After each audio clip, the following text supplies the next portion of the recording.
This tea here, oh my God, it's so delicious. So today we're drinking the lemon verbena tea. It's so high in antioxidants. It's just warming up my soul. So ladies, let's talk about it. Right now, today, I want to dive deep. And I am out here on the farm. This is what I call the farm, looking at a lake view right now. And I just been aligned to some delicious books since I got here and really taking the time to, it's winter season.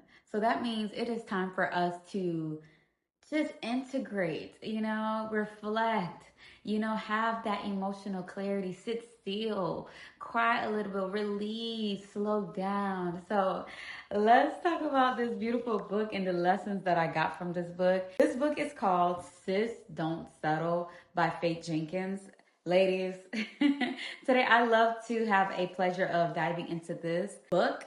And wow, I really feel like this book has found me at a perfect time. I honestly feel like it found me right when I needed it the most. This is the season where you're reclaiming your time, your energy, and your power to fully embrace the I am that I am. So it feels like this book was divinely placed in my hands to remind me of my worth as a goddess. So Faith does open up the book with a powerful pledge, and one, I see this as a prayer to self, and I want to share a portion of it with you because I do believe it will resonate. Let me first say that I trust that you'll be able to be inspired by this book and grab your own version so that you can dive deeper with me. So here is the pledge.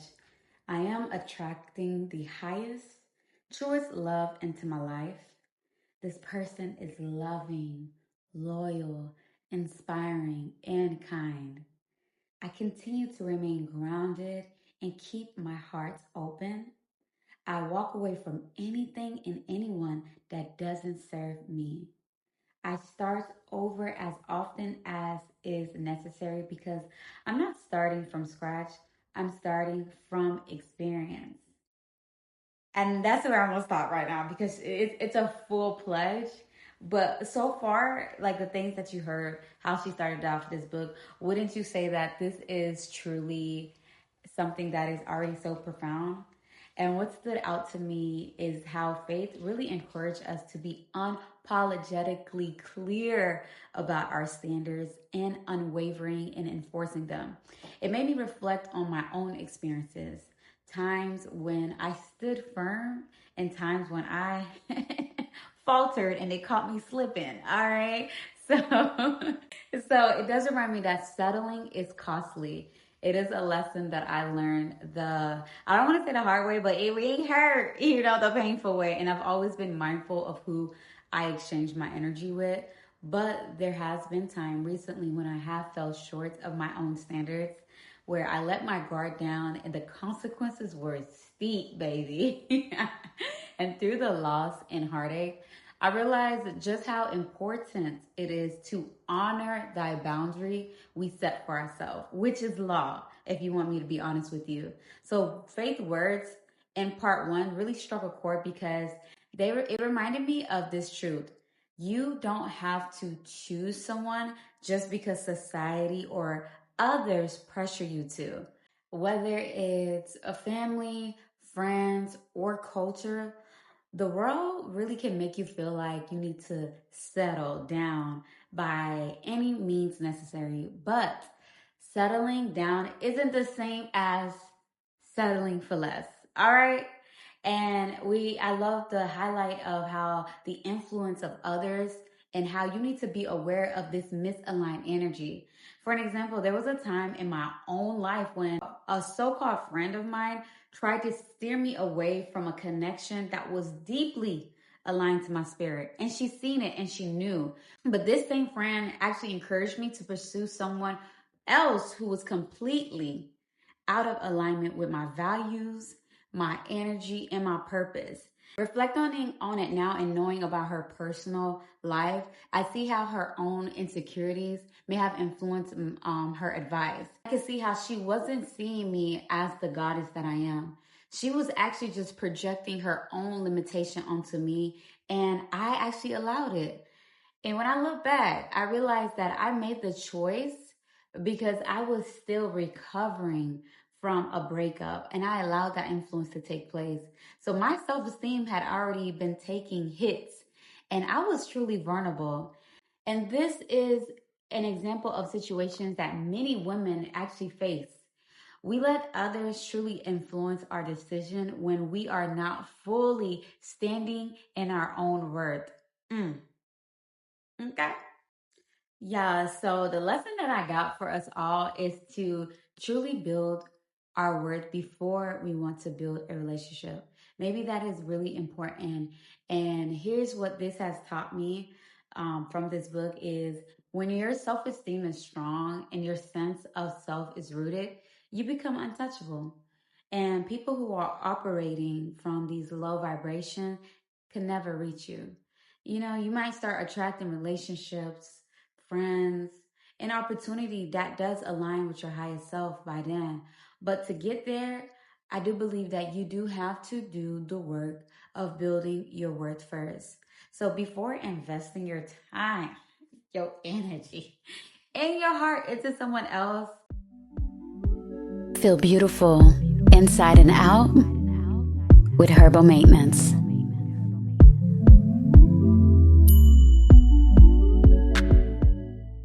Now, society, hey, often pressures us to pick someone quickly as if love is scarce. But sis, you are in the abundance market of love. And don't let anyone tell you otherwise.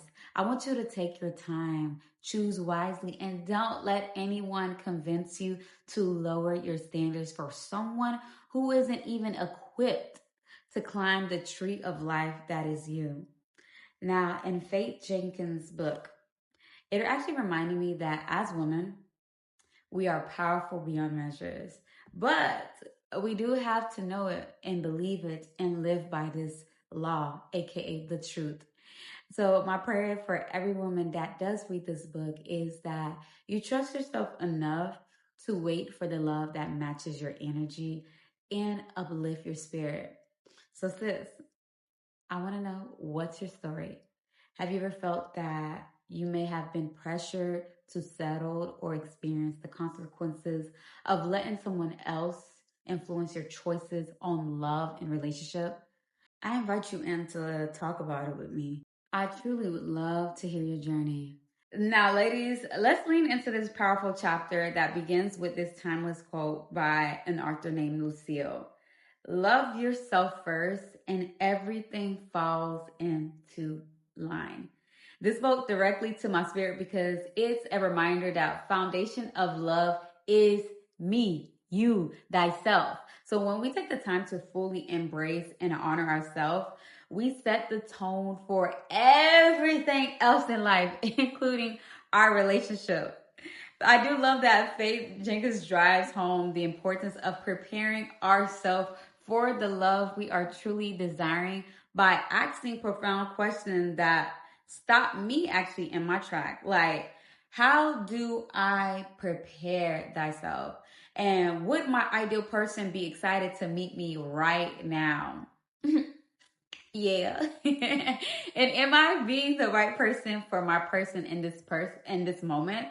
And these questions are not about perfection, but they're actually about intention. So preparing for love is about becoming the healthiest, most authentic version of yourself.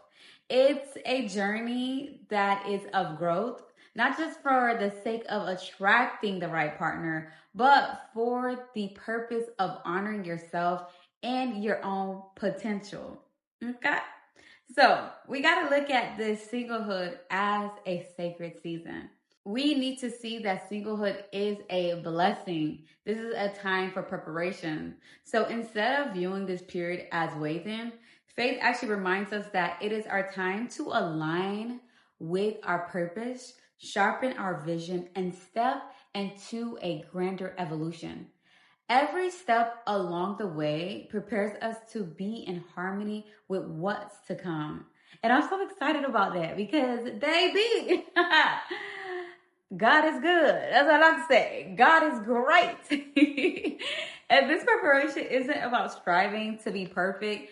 It's about being whole, y'all. Like, you want to feel good in your body. So when we prioritize health, the wholeness of healing, we gain this clarity needed to approach dating with purpose and vision. And when our vision is clear, we will naturally attract experiences and people who reflect the energy we embody. So, from clarity comes calm resolve. I love how Faith basically introduced this powerful truth. When you're clear about what you want, patience become your ally. Now, patience doesn't mean passivity, because I'm gonna be honest with you.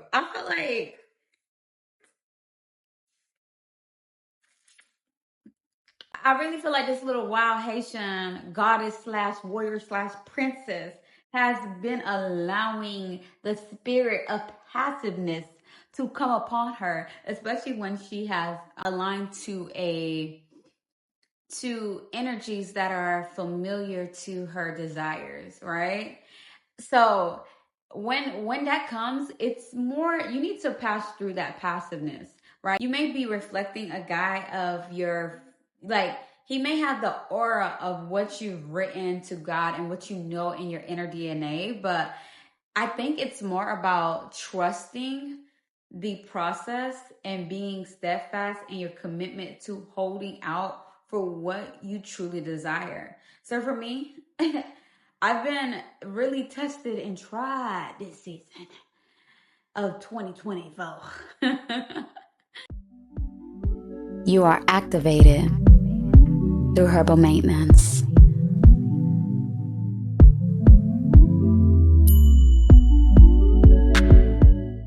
When I think about my 2024 experiences, it has really provided me with great gratitude that I didn't give up my Yoni. Because I'm actually being patient. I may play and, play around and stuff. And I may flirt and exchange energy, or be curious and allow play to take place. But I'm grateful for patience, right? Because patience is giving me that trust to process and be steadfast in my commitment. It really shows me that I truly have power to know where my desires is. It allows me to be calm and understand that I don't need to settle or rush. Even if this may be an opportunity for me, if it's really for me, it will come to me in more ways that honor the God in me. You know what I'm saying? So a lot of times we may be having experiences and opportunities to be aligned to males who may have the energy that we are deeply attuned to and attracted to. But in order to really know and truly know that this thing is your real desire and is aligned to you, I believe that not rushing really has blessed me. Even when I've put myself in really interesting predicaments, like I be putting myself in like really interesting, like you'd be like, girl, and I'd be like, girl. But I could still be able to walk away and be like, well, he didn't get this coochie.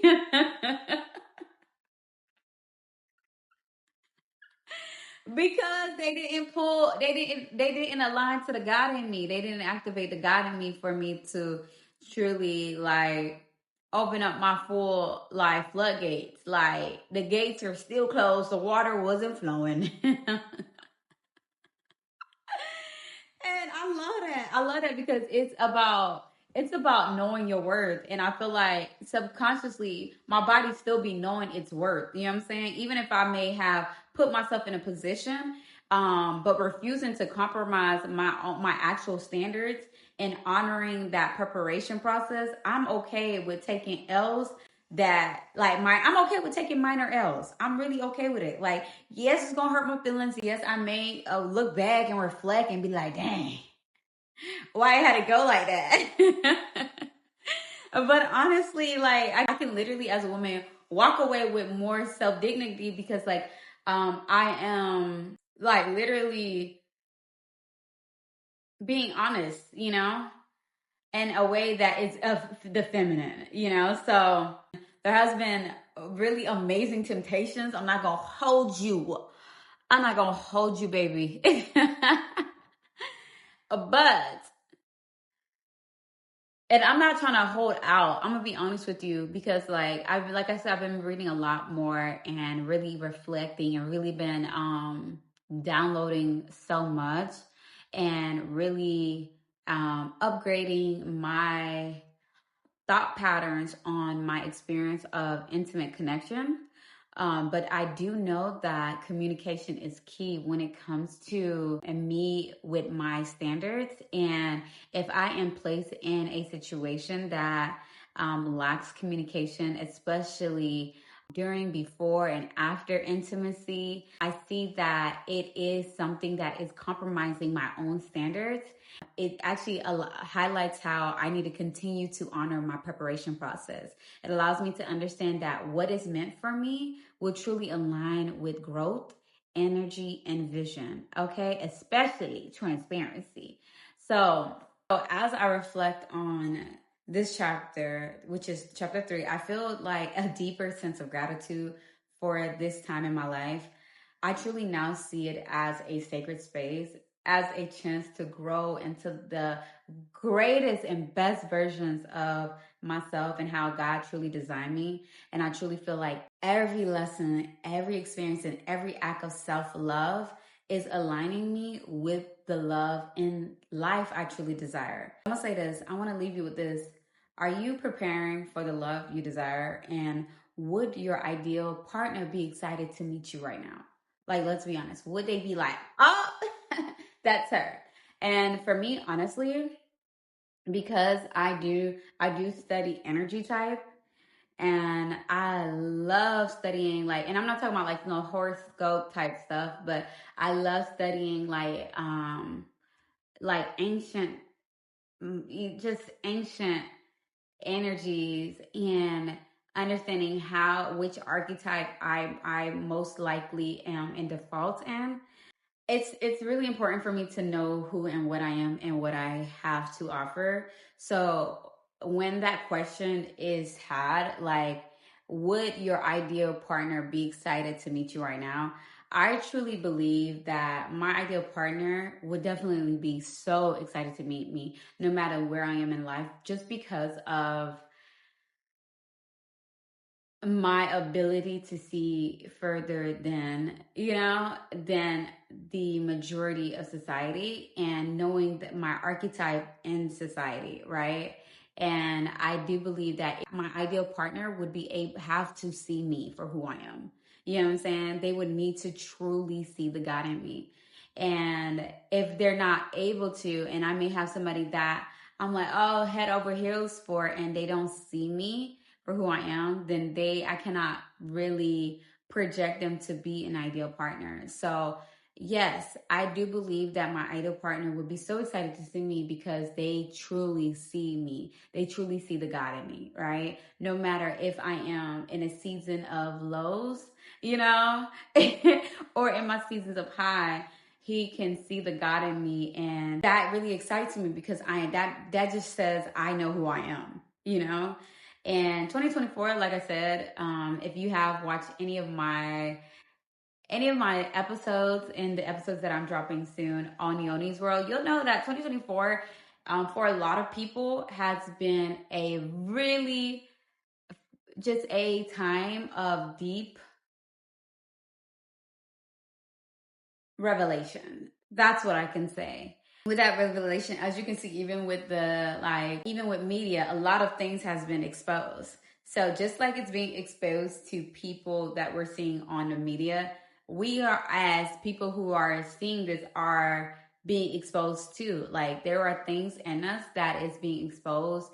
There are things in our reality that is being exposed that we are not able to hide away from, and we actually have to sit there and face it and really take the downfall of it, right? So And even in that downfall, I still know that my ideal partner that really sees me would be so excited. Like, would still be so great, excited, just because I still know who I am, you know, even with all of the exposure of self, all of those dark shadow side, because I'm able and I have the ability to face thyself and really hold hands with the God in me. I'm excited for them. You know, I'm really excited for them. I would just say, if you feel that you're not like the person that your ideal person would want to meet, I would say to take this time to focus, you know? Take this time to focus inward, embrace your growth, and trust that your path is leading you exactly where you need to be. Remember, being unapologetically top shelf isn't about being unattainable. It's, you know, a lot of us want to feel like we really unattainable. You know what I'm saying? Like, no, but like, it's not about that. Sometimes we got to cut that little ego out. It's about being aligned with your highest self, which is the God in you. And when you're aligned, the right love will find you. And I feel that this is true, you know? So that should remind us that clarity is key, patience is power, and preparation is everything. All right. And as I'm reflecting, I really love how Faith had delivered this truth bomb, right? That every woman truly needs to hear. It's like perfection isn't a race. Because if it was, baby, you'll never win. Okay. And she brilliantly reminds us that the finish line to perfection actually keeps moving the harder you chase it. I want to repeat that. Faith literally reminded us that the finish line of perfection will keep moving the harder we chase it. So here's the beauty of it. You don't have to be perfect to be loved. Okay? Love doesn't require flawlessness. It actually requires authenticity. And that's one thing. When you study yourself, when you really know who you are, and you know that you've been showing your authentic self, you know that you are very transparent, you know that you wear your heart on your sleeve, you know that you ain't hiding nothing. You know that you leave the door open. You know that you are coming with unconditional love. Baby, if you know that this is all of you, and people are, you're not receiving the response, that you are looking for, really, really know. Your beauty radiates with herbal maintenance.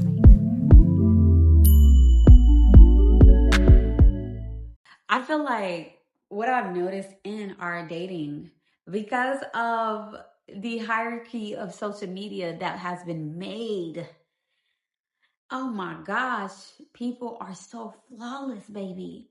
And because of the flawlessness, the perfection of this human experience, it creates inauthenticity. And for me, I am a being that loves to, I am always going to, when I walk, y'all going to be like, dang, this girl floats. But in my personality, you're going to see that the human being is the rawest form of expression, and so authentically themselves.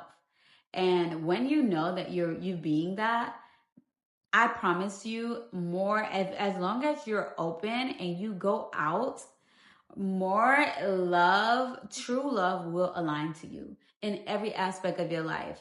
And it will be in quality, not in quantity, okay? Because I've noticed that people that are in the midst of that perfection and broadcasting perfection, they have a massive surrounding of quantity, right? So they may be massively surrounded by even more fine people, or like, You know, it just might be plentiful of things, plentiful of women to choose for, plentiful of men to choose from. But I'm gonna be honest with you.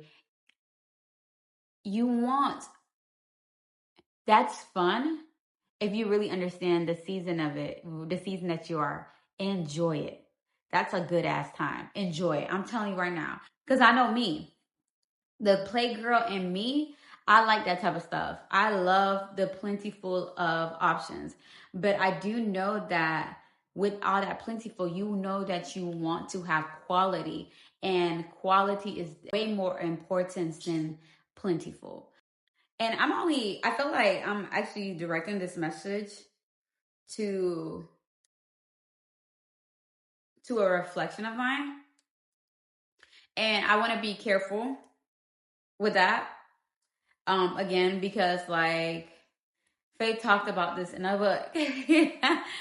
And I feel like it's just really important to just hone in on your energy. If you know that quality is more important to you than quantity, then continue to go out there. It is a number game. It really is. But once you go out there, I promise you, you will be attracting quality people. With the selection process, it will be quicker for you to, you know,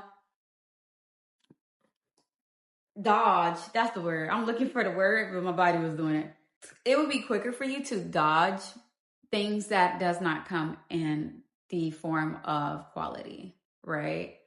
I'm not gonna hold you though. You might get lost in the sauce. Come on, you might get lost in the sauce, especially like me. I'm a city girl. Well, I come from the countryside, but right now I'm living the city girl life. And so in the city, there is a multitude of gorgeous people. Oh my God. We're beautiful. We are gorgeous. It's amazing. But if all of those gorgeous ass people were quality people, a lot of us, especially women, would have at least 10 partners. I'll be honest with you. A lot of us would have 10 partners.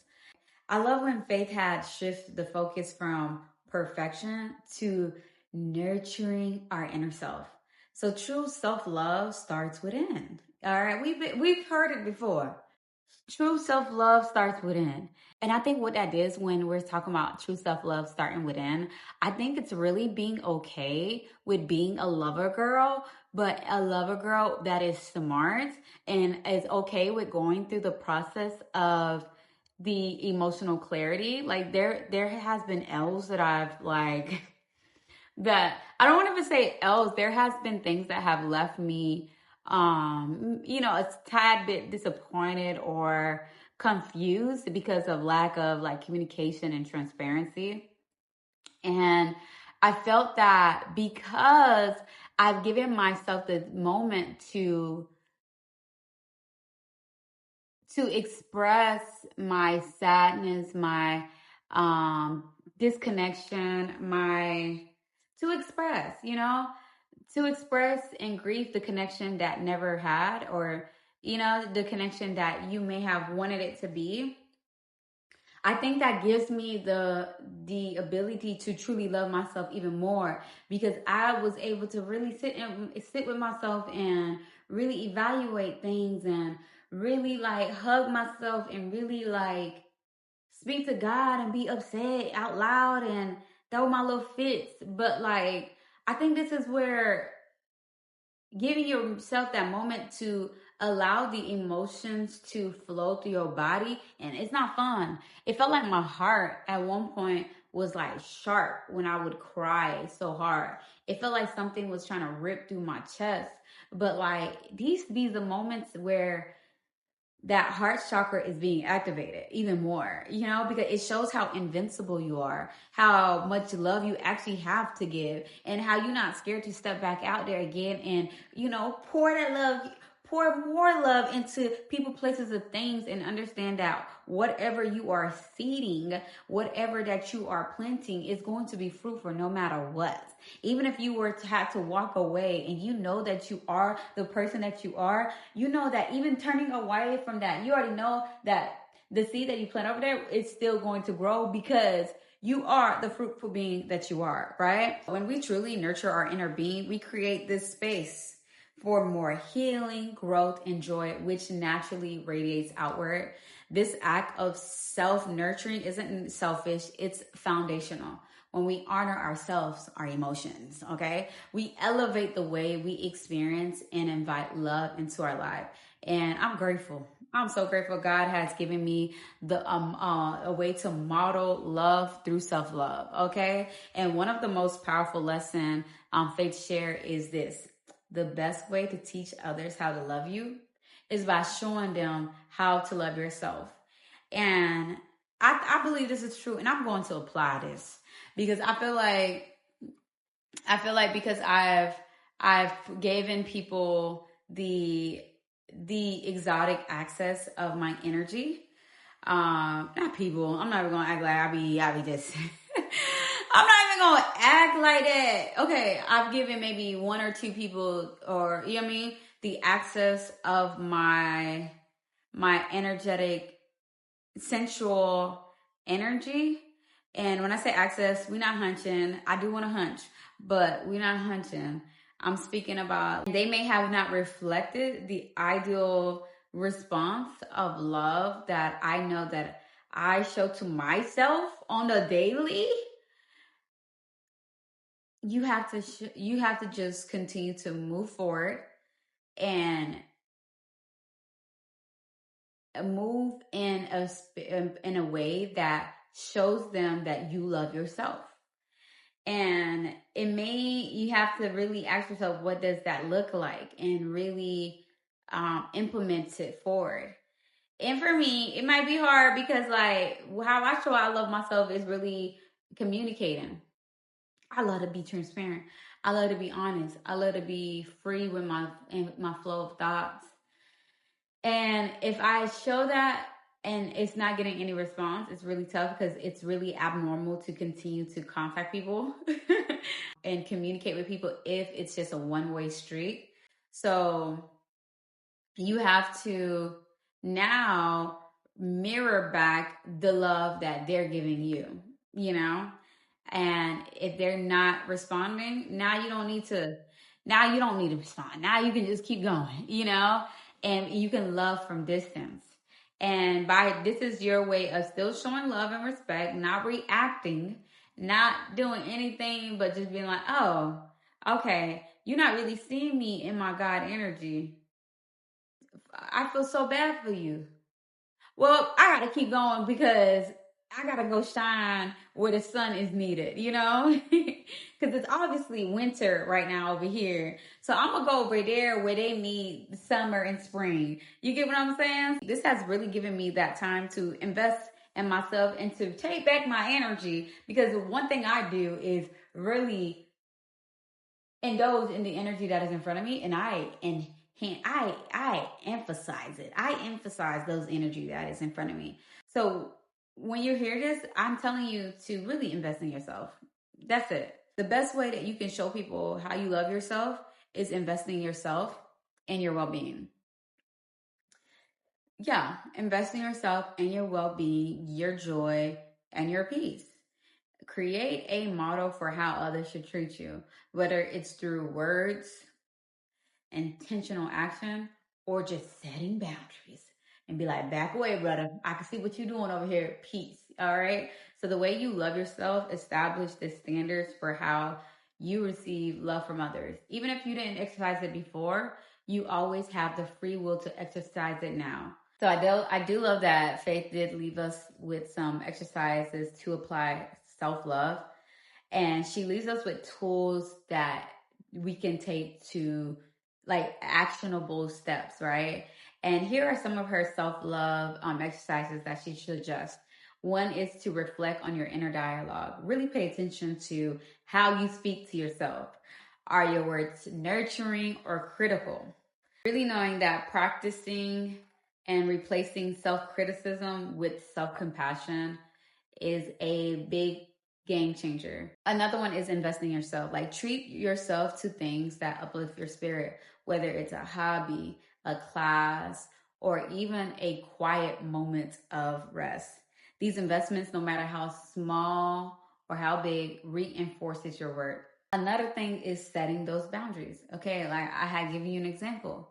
When a person isn't reflecting back the love that you know that you are, don't take it as if you're not worthy of love. They're just not able to receive your love.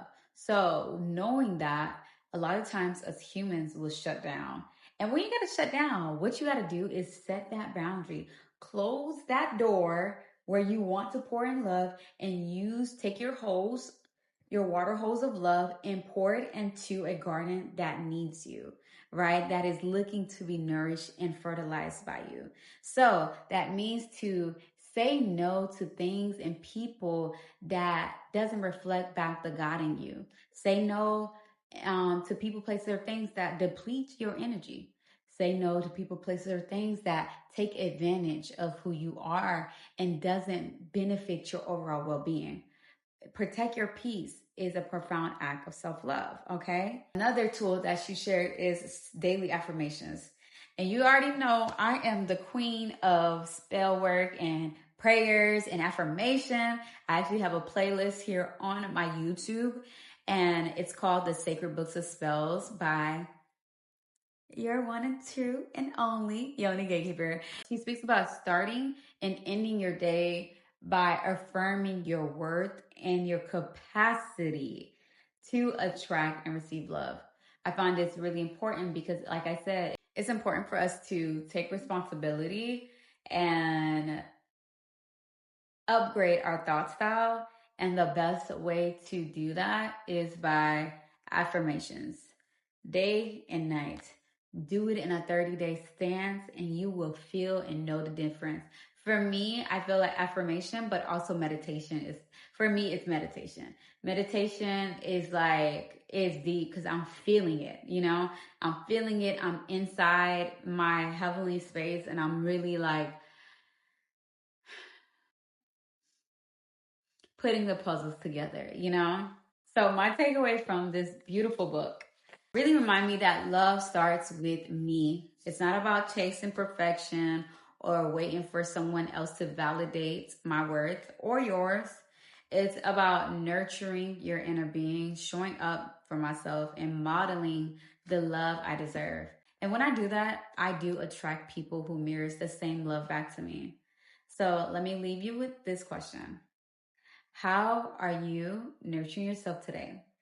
And what steps can you take to model the love you desire? So before I leave, I want to say, let's make self-love a lifestyle and not just a moment. Remember, you are your walking love story. And with that being said, this is your Yoni Gatekeeper. Be well. Peace.